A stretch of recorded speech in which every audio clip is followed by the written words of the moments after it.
Sur Europe 1, Dimitri Pavlenko, vous recevez ce matin le député sortant des Français de l'étranger, Marc Ferracci. Bonjour Marc Ferracci. Bonjour. Bienvenue sur Europe 1. Vous êtes candidat à votre réélection sous la bannière Ensemble pour la République, c'est-à-dire la coalition présidentielle. Alors les règles de la campagne législative font que dans les médias, nous sommes obligés dans l'audiovisuel de donner la parole à toutes les formations politiques au prorata de leur représentation, de ce qu'elles pèsent sur l'échiquier politique. Vous ne présentez Ensemble pour la République, c'est-à-dire en gros Renaissance plus vos alliés. Je fais simple pour les électeurs car ça n'est pas simple de s'orienter. Vous ne présentez que 489 candidats sur 577 sièges à conquérir à l'Assemblée. Vous faites donc délibérément l'impasse, le camp présidentiel Marc Ferracci sur 88 circonscriptions. C'est un peu étonnant quand même.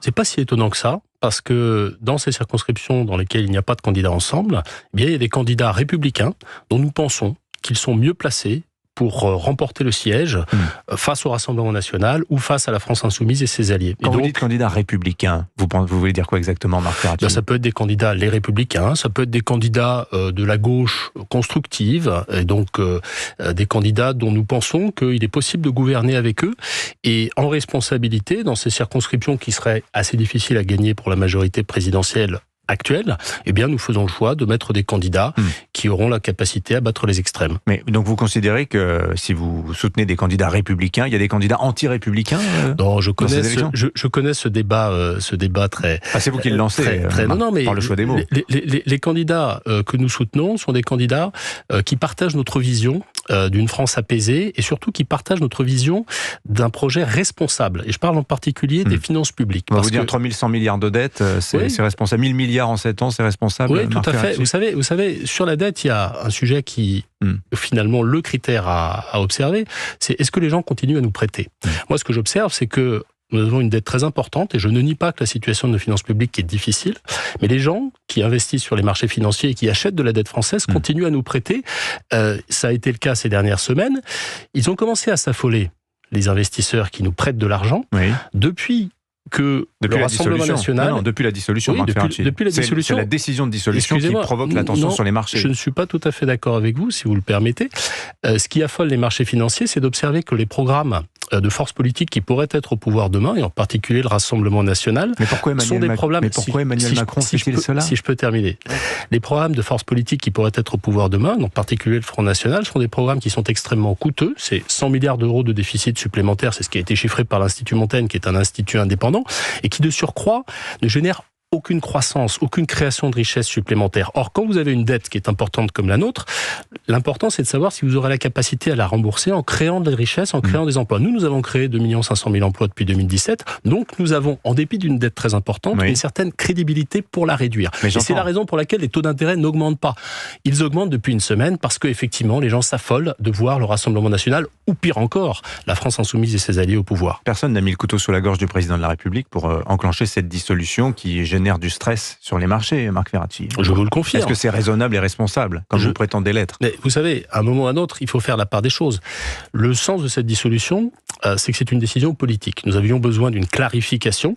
Ensuite, on peut débattre. Et moi, j'aurai l'occasion de débattre avec mes collègues sur la question de savoir si c'était la bonne solution pour opérer cette clarification politique et si c'était le bon timing. Moi, je pense que on pouvait attendre un petit peu et voir un petit peu le champ politique se décanter. Mais fondamentalement, nous y sommes. Et donc, il ne faut pas tergiverser. Il faut aller au combat. Il faut faire en sorte de renforcer la majorité présidentielle. Et surtout, il faut faire en sorte d'élargir l'espace de ce camp qui est celui de la responsabilité, de la raison.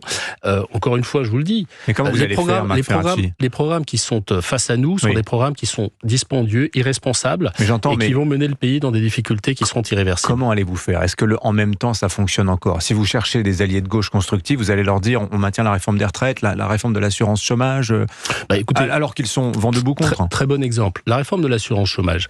Ce qui a été dit à la fois par le président et par le Premier ministre, le président dans son intervention d'il y a quelques jours, c'est que cette réforme, on y croit, on pense qu'elle est nécessaire, en particulier pour répondre aux difficultés de recrutement des entreprises. On peut se raconter ce qu'on veut, mais quand on va sur le terrain... pour se trouver des alliés, c'est compliqué. Et bien justement, qu'est-ce qu'il a dit ? Il a dit on va discuter. On va discuter de cette réforme, de ses paramètres, et elle n'est pas gravée dans le marbre. C'est ça qui a été dit. Attendez, vous êtes en train de me dire là que éventuellement vous pourriez de vous-même, chez la coalition présidentielle, prendre la décision pourquoi pas d'abroger le décret portant l'âge de départ à la retraite à 64 ans. Alors attendez, là je tire les conséquences de ce que vous dites. Je parlais de la réforme de l'assurance chômage, un instant. Non, la réforme des retraites, d'abord, ce n'est pas un décret, c'est une loi. Et cette réforme, elle est en vigueur depuis septembre dernier. Et je pense qu'elle est absolument nécessaire. La raison, d'ailleurs, qui montre qu'elle est absolument nécessaire, le Conseil d'orientation des retraites a montré que la trajectoire de notre système financier, de notre système de retraite, va probablement réclamer des mesures supplémentaires. Donc, mais sur l'assurance chômage, vous dites on pourrait reculer. Gabriel Attal ne semblait pas du tout sur cette ligne-là. Pardonnez-moi. On pourrait discuter, et le cas échéant, amender. Ça ne veut pas dire reculer, ça veut dire discuter des paramètres de cette réforme. Mais sur la retraite, puisque vous m'avez lancé sur la retraite, pardonnez-moi, mais les forces politiques que sont le Rassemblement national ou le Front populaire prévoient d'abroger la réforme des retraites. Alors, pour le Rassemblement national, on ne sait pas trop, on ne sait plus trop, parce que leur programme n'est plus tout à fait un programme, c'est une sorte de calendrier de l'avant des reculades. Comme vous, ils n'ont pas eu beaucoup de temps. Il y a une mesure qui est supprimée chaque jour, mais fondamentalement, leur programme, ça reste d'abroger la réforme des retraites. On voit bien que c'est parfaitement irresponsable.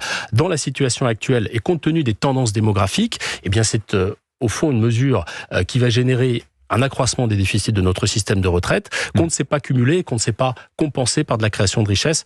Ça, c'est tout à fait irresponsable et ça aboutira à ne plus pouvoir payer les pensions au niveau où elles sont payées aujourd'hui. Marc Ferracci, quelle est votre position en cas de duel Rassemblement national contre nouveau Front populaire? Mais moi, je me suis exprimé sur ce sujet.